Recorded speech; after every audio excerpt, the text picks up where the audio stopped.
cycle, a restatement, a repetition.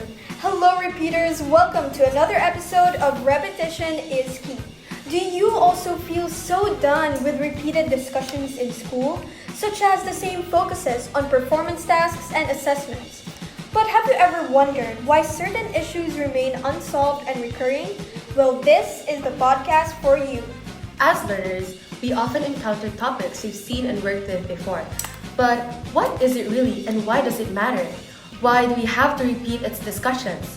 I am Iwin Chong and with me is Angeline Tamisin, your host for Repetition is Key. For today, we have invited 3 key guest speakers for our episode of Hunger Games.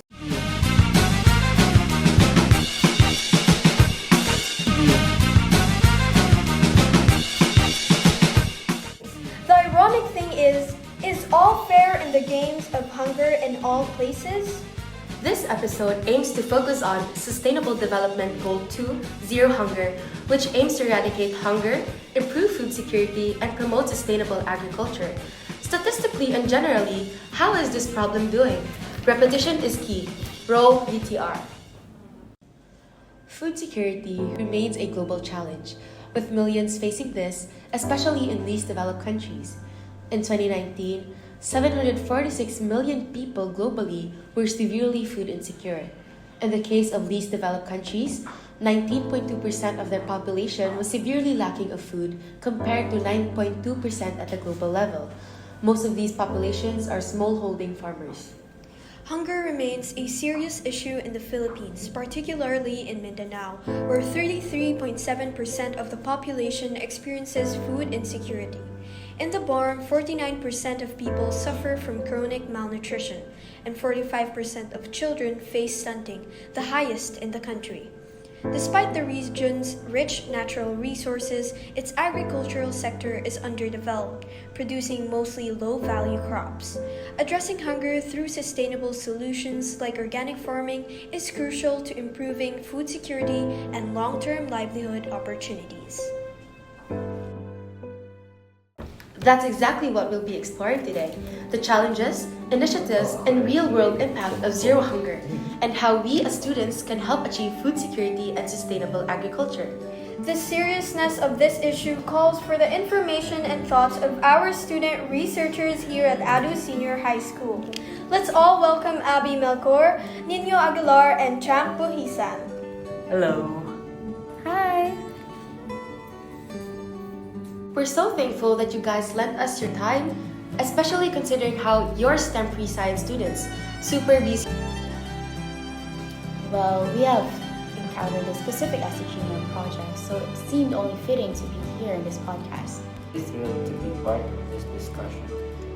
Knowing the background of this social problem and the attempts that the United Nations is making to address this, what does this really imply in real-world terms? How does food insecurity affect families and communities? What about here in the Philippines or specifically in Mindanao? What can you say?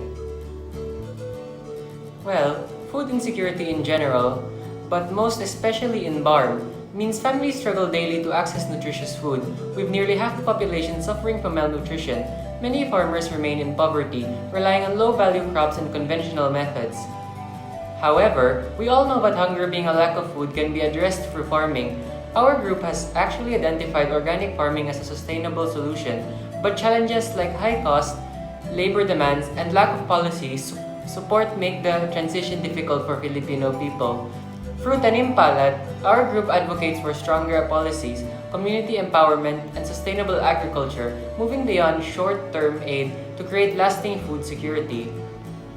I agree, no? Especially knowing how rich we are in terms of agriculture, it can definitely be a solution. But going back to food security, what do you think are the key challenges in achieving SDG 2, even with how many solutions a lot of people can come up with? You're right. There are a lot of ways on how to address this SDG. Specifically, with our organic farming solution, we have the challenges such as the following. First, food insecurity and poverty. Many farmers, especially in Baram, live in poverty, making it difficult to invest in sustainable agricultural methods. Next, limited policy support for organic farming. Governments often prioritize conventional farming, providing subsidies for chemical fertilizers and pesticides while offering minimal support for organic alternatives. Also, high initial cost, labor-intensive process. Transitioning to organic farming requires soil conditioning, natural pest control, and sustainable practices, which can lead to lower yields in the first few years, as well as climate change and environmental degradation.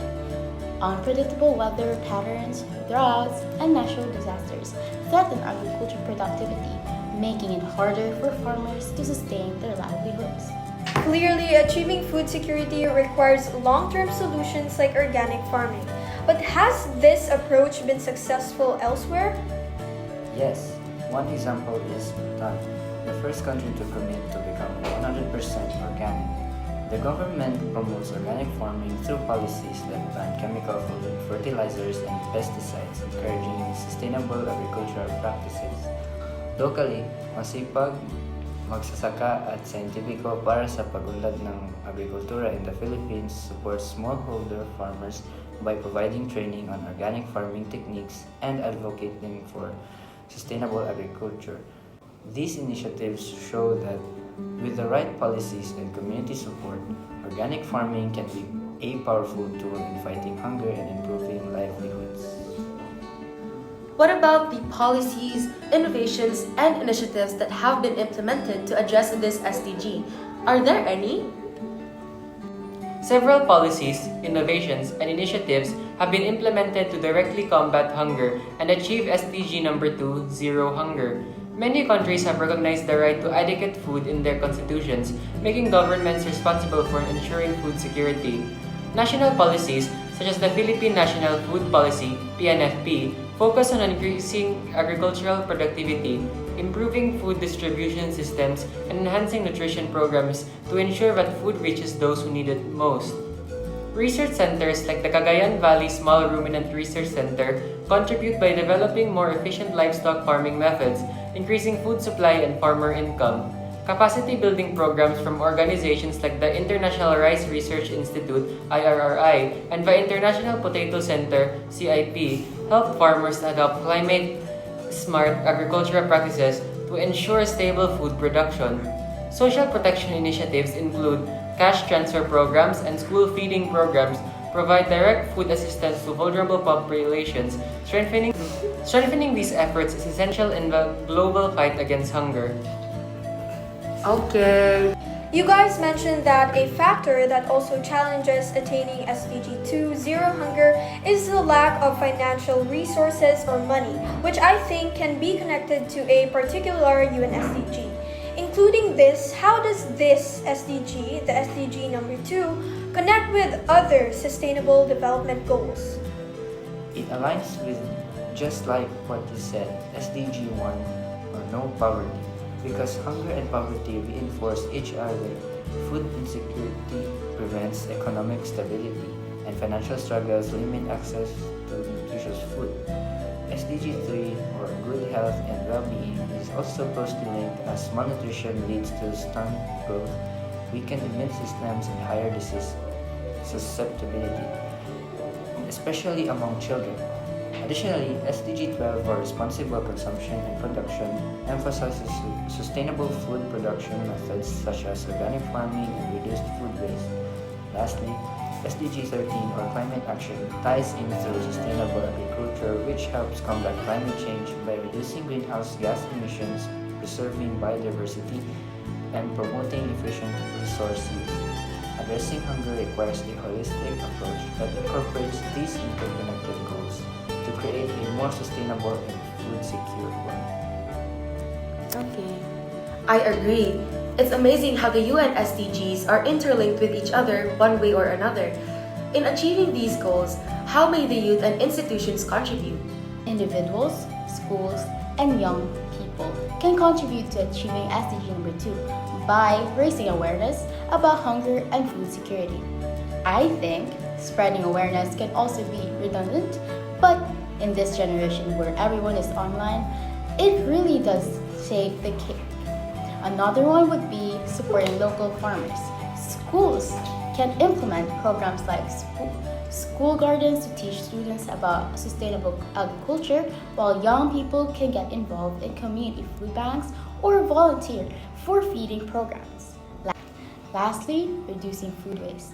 Individuals can also make mindful food choices, such as consuming locally produced and seasonal foods, and reducing food waste at home.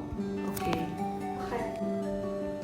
Wow, what a conversation. Thank you so much to our guest speakers. Once again, we have proven that by indulging in these conversations, we indulge in knowledge that helps us change the world and narrative on social issues. Here's what we're taking away today. Hunger is still a huge issue, especially in the Philippines and Guam, where food insecurity and malnutrition are at alarming levels.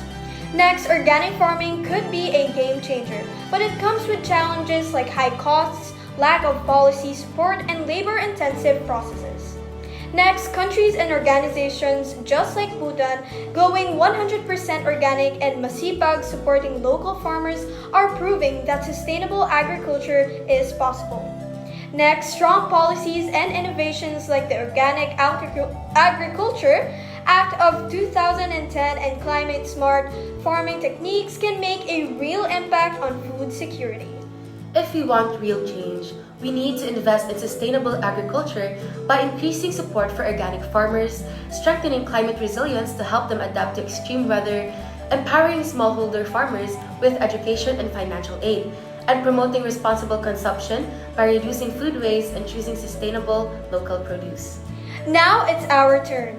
We can support local organic farmers with our choices, use our voices through advocacy and social media, and reduce food waste by being mindful of what we eat and inspiring others to do the same.